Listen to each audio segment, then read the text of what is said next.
గురూజీ 72 గంటల్లోనే ఫోన్లోని అద్భుతమైన జ్యోతిష్య పరిష్కారం చూపిస్తారు. నమ్మండి, నమ్మకపోండి, ఇది నిజం. శ్మశాన కాళి రుద్ర చౌడీదేవి ఆరాధకులు నంబర్ 1 వశీకరణ స్పెషలిస్ట్.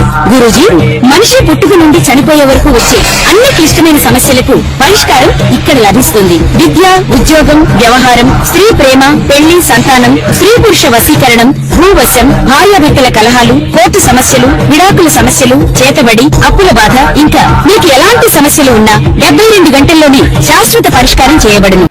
ఓం మహాగణాధిపతయే నమః. ఓం గురుభ్యో నమః. ఓం శ్రీమాత్రే నమః. పరమేశ్వర స్వరూపమైనటువంటి జ్యోతిష, వాస్తు మరియు ఇతర అనేకమైనటువంటి శాస్త్రములను మనకు అందించినటువంటి మహర్షులకి నమస్కారం. హయగ్రీవ హయగ్రీవ హయగ్రీవేతి యోవదేత్ తస్య నిస్సరతే వాణి జన్హుకన్యా ప్రవాహవత్. అరుణాం కరుణాతరంగితాక్షీం ధృతపాశాంకుశపుష్పబాణచాపాం అనిమాదిభిరావృతాం మయూకైః అహమిత్యేవ విభావయే భవానీం. శ్రీమాత్రే నమః. ప్రేక్షకులకి ఆ లలితాంబిక అమ్మవారి యొక్క అనుగ్రహం పరిపూర్ణంగా కలగాలని మనస్ఫూర్తిగా కోరుకుంటూ మనం ఈరోజు చెప్పుకోబోయేటువంటి టాపిక్ ఏమిటి?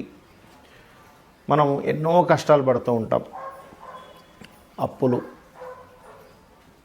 అదేవిధంగా ఆరోగ్య సమస్యలు, అనారోగ్యాలు పారవడం, మరియు ధనం రాకపోవడం, వివాహం అవ్వకపోవడం, సంతానం కలగకపోవడం, ఇలాంటి అనేకమైనటువంటి విషయాలు ఎందుకు ఇబ్బంది పడుతుంటాము. అదేవిధంగా మంచి కూడా ఉంటుంది. ఏమిటి? మంచి జాబ్ రావడం కావచ్చు, బాగా ధనం సంపాదించడం కావచ్చు, వ్యాపారంలో బాగా కలిసి రావడం కావచ్చు, మంచి సంతానం కావచ్చు, మంచి భార్య కావచ్చు. ఇవన్నీ అసలు ఎందుకు జరుగుతాయి?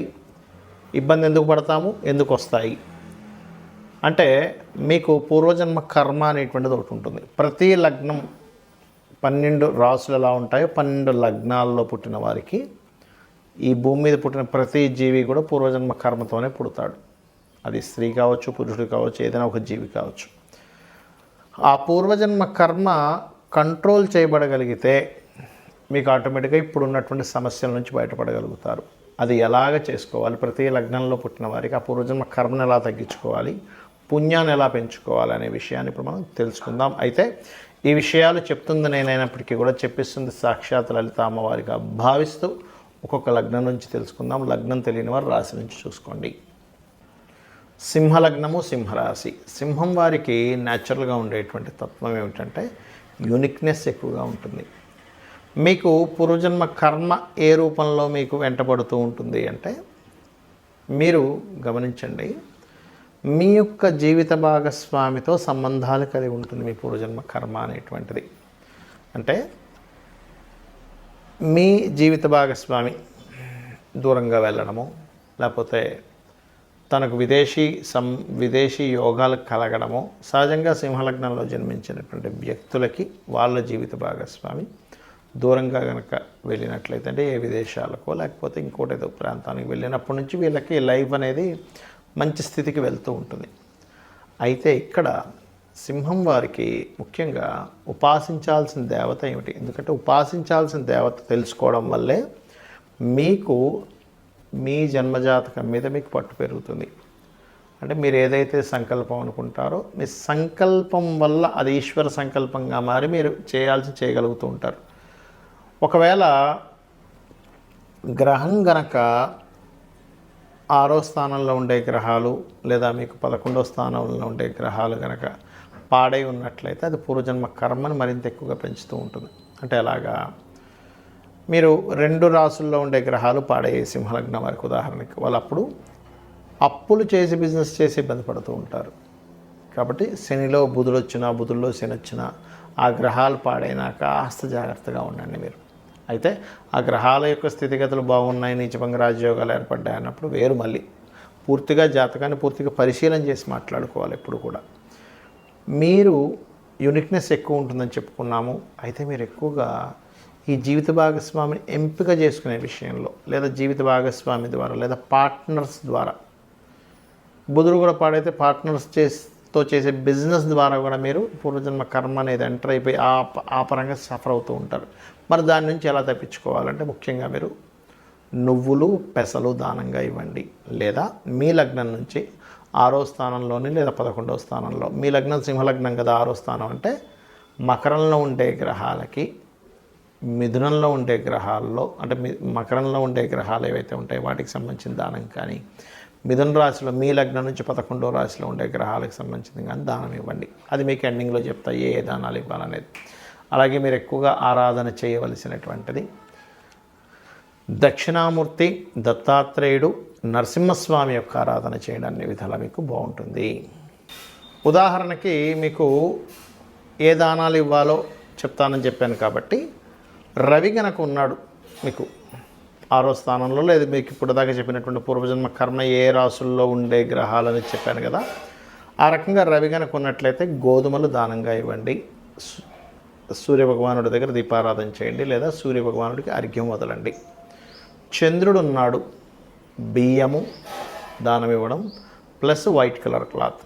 కుజుడు కందులు ఎరుపు రంగు వస్త్రము, బుధుడు పెసలు గ్రీన్ కలర్ వస్త్రము, గురువు శనగలు ఎల్లో కలర్ వస్త్రము, శుక్రుడు బొబ్బర్లు తెలుపు రంగు వస్త్రము, శని భగవానుడు మనకి నీలం రంగు వస్త్రము, తెల్ల నువ్వులు ఇవ్వచ్చు, నల్ల నువ్వులే ఇవ్వాలని రూల్ ఏం లేదు, నువ్వులు ఇవ్వడం ప్రధానం అక్కడ. అదేవిధంగా రాహు అయితే మినుములు, కేతు అయితే ఉలవలు దానంగా ఇవ్వాలి.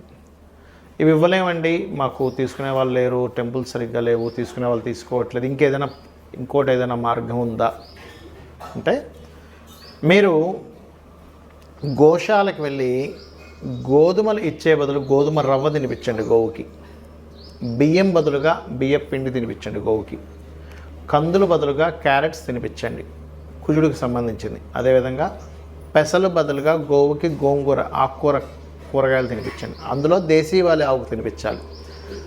గురువుకి శనగలు ఇచ్చే బదులుగా గోవుకి అరటికాయలు తినిపించండి.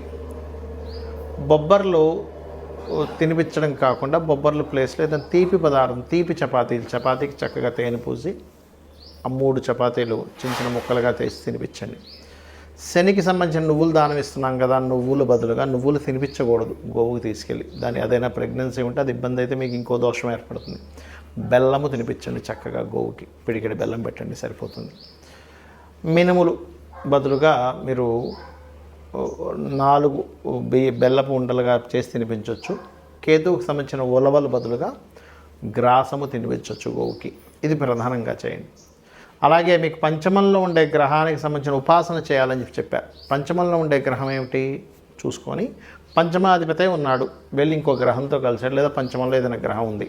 ఉదాహరణకి మేషలగ్నానికి అయితే పంచమాధిపతి రవి అవుతాడు, వృషభ లగ్నానికి అయితే బుధుడు అవుతాడు, కన్యారాశి అవుతుంది పంచమం, మిథున లగ్నం అయితే తులారాశి అవుతుంది పంచమం, కర్కాటకం అయితే ఈ రకంగా వృశ్చికం అవుతుంది, అంటే పంచమం కుజుడు అవుతాడు. అలాగా మీ లగ్నం నుంచి 5th లార్డ్ ఎవరో చూసుకొని ప్రధానంగా మీరు ఆ రకంగా సూర్యుడు ఉన్నాడు లేదా సూర్యుడు అయ్యాడు, అప్పుడు సూర్య భగవానుడే.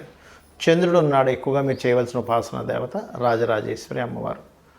కుజుడు స్కందుణ్ణి, బుధుడు విష్ణువుని, గురువు దక్షిణామూర్తిని లేదా దత్తాత్రేయుణ్ణి, శుక్రుడు అమ్మవారి యొక్క ఆరాధన, శని భగవానుడు ఈశ్వరారాధన లేదా కాలభైరవ ఆరాధన లేదా కాళీ ఆరాధన, రాహు మనకి మీరు చేసుకోవాల్సినటువంటి దుర్గా, కేతు, గణపతి ఆరాధన చేసుకోవాలి. ఏది దేనికి పంచమంలో ఉండే గ్రహాలను బట్టి మీరు ఈ ఆరాధన చేసుకుంటే, ఎప్పుడు కూడా ఒక గ్రహం అక్కడ పంచమంలో ఉంది అన్నప్పుడు ఆ దేవతా సంబంధించిన ఆరాధన చేయడమే మీకు శ్రీరామ రక్షగా నిలబడుతుంది.